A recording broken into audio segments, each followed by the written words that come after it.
No estudo de hoje, nós vamos adentrar no capítulo 19 de Números. E o nome da porção é Ucat. Então você vai ficar chocado hoje com o que eu vou abordar aqui sobre Jesus e essa porção. E eu preciso que você fique muito atento para a edificação da sua vida sobre isso. Por que é importante o quê?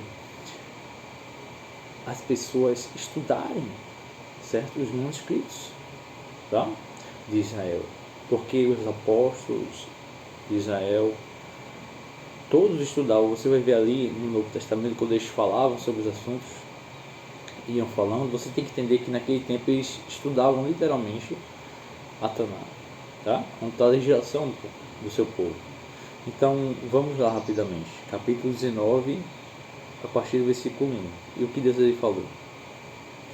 E o Eterno falou a Moisés e a Arão, dizendo: Este é o estatuto da lei que o Eterno ordenou, dizendo: Fala aos filhos de Israel para que tomem em teu nome uma vaca vermelha perfeita, na qual não haja defeito e que ainda não tenha levado jugo. E a dareis a Eleazar, o sacerdote, correndo, e este atirará para fora do acampamento e a degolarão diante dele. E Eleazar, o sacerdote, tomará de seu sangue com seu dedo indicador e aspergirá do seu sangue 7 vezes para frente na direção da tenda da reunião.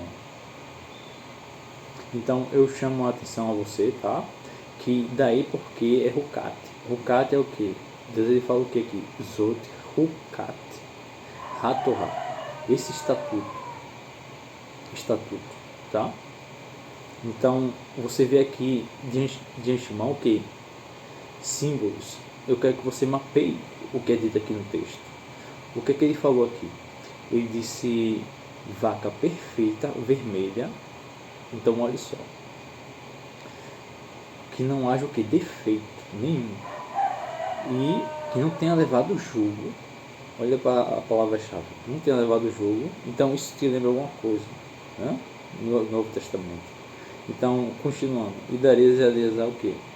Ao sacerdote, e ele fará as ações ali, e você viu o que? Ele tomará do seu sangue com o seu dedo indicador e aspergirá do seu sangue 7 vezes. Então veja o número 7, Shiva, aquele número perfeito que é mostrado várias vezes, repetidamente na Torá de Deus, número-chave de Deus. E 7 vezes para frente na direção da entrada da tenda da reunião. Então eu quero que você veja esses símbolos, tá? Para você entender o que eu vou falar rapidamente. E a vaca será queimada perante seus olhos, e o seu couro, a sua carne, o seu sangue, com seus excrementos serão queimados. E o sacerdote tomará um galho de cedo e sopo, e lã no camisim, e o jogará no meio do fogo que arde a vaca. E o sacerdote levará as suas roupas e banhará a sua carne na água, e depois entrará no acampamento. O sacerdote estará impuro até a tarde. E aquele que queimar levará suas roupas na água e estará impuro até a tarde. E um homem puro ajuntará a cinza da vaca e a porá fora do acampamento, em um lugar puro. E a congregação dos filhos de Israel aguardará por água purificadora. Então olha só, aguardará por águas que purificam. Olha o símbolo da água. Águas purificadoras. Ela é para purificação. E aquele que ajuntar as cinzas da vaca lavará suas roupas e será impuro até a tarde. E isso será para os filhos de Israel e para o proselito que peregrinar entre eles por estatuto perpétuo. E temos aqui o nome novamente, estatuto perpétuo. Então veja que Deus está dando algo contínuo aqui. E o que eu vou abordar aqui vai ser chocante para você agora, tá? Para complementar. Então veja só o que ele diz: aquele que tocar em algum morto, todo cadáver de homem será impuro 7 dias. Então veja só que começa aqui também. Ele se purificará com ela no terceiro dia. E no sétimo dia será puro, e se não se purificar no terceiro dia, no sétimo dia não será puro. todo aquele que tocar no morto cadáver de homem que tiver morrido e não se purificar, contamina o tabernáculo do Eterno. E aquela alma será banida de Israel porque não foi aspergida água de purificação sobre ele. Será impuro, pois a sua impureza ainda está nele. Esta é a lei do homem que morrer na tenda. Todo aquele que entrar na tenda e tudo que estiver na tenda será impuro 7 dias. Então veja aqui que ele encerrou. Então vamos lá rapidamente. Você viu os símbolos chaves. Eu quero que você olhe a estrutura do texto, dessa porção da novilha vermelha. Então veja por que é importante quando a gente fala, gente, para você entender que você pode ter tem a legislação, principalmente os números anteriores, os capítulos anteriores, os livros, são importantes para você entender e ver a pessoa do Messias, porque no mundo de Israel, nosso povo, você vê que há uns judeus, umas turmas, né, que dizem assim, um tempo atrás eu vi, né, no YouTube, e era uma fala destacada de um judeu sobre o que? Questionando Deus Elohim aceitou um sacrifício humano. Então veja a hipocrisia com que aquele ser, né, falou, né? Ele de Israel, nosso povo, ele disse um Deus que aceita um sacrifício humano, ele perguntando, questionando, né? Mas o sacrifício de Jesus, do Messias, não era sobre necessariamente também só um sacrifício, de ser um sacrifício humano, mas sobre o que? A rendição da humanidade, a dívida com o homem Adão. Então eu quero rapidamente entrar aqui.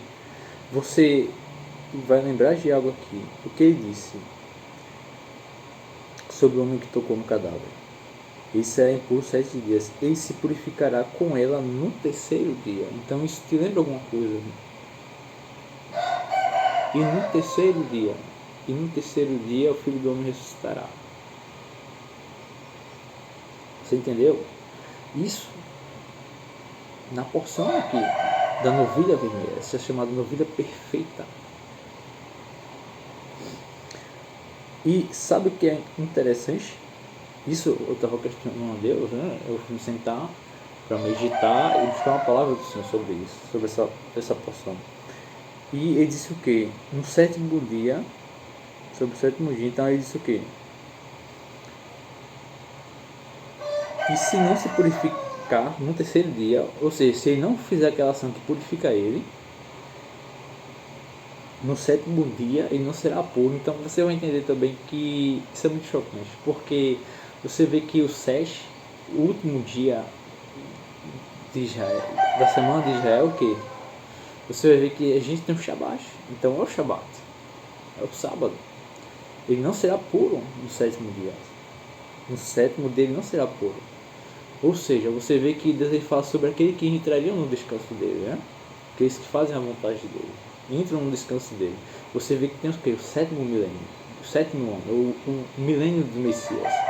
Aqueles que entram no descanso do Senhor, no milênio, entram no milênio do Messias, por exemplo, a partir dali, 7.000. Então isso é muito pesado, tá? E você vê sobre a vaca vermelha, o que ele diz aqui sobre a vaca vermelha? Você vai entender. Pará Adumá. Adumá, quando ele fala de vaca vermelha, Adumá, você lembra da raiz de Adão, homem. Temos Adamá, que quer dizer solo. Aí você lembra de Bereshit, né? Quando diz, no princípio criou Deus os céus e a terra. Bereshit Barra Elohim. No princípio criou Deus os céus e a terra. Você vê que Deus ele faz o que? O homem do solo, pó da terra, né? Daí tem Adamá. Você tem Adão. Você também tem Edom. Então temos aqui o nome Edom. Por que o mundo judaico ele é tão ligado sobre a vaca vermelha com relação aos últimos dias? Então você tem todo esse ciclo aqui para você entender por que é importante estudar os manuscritos antigos, tá?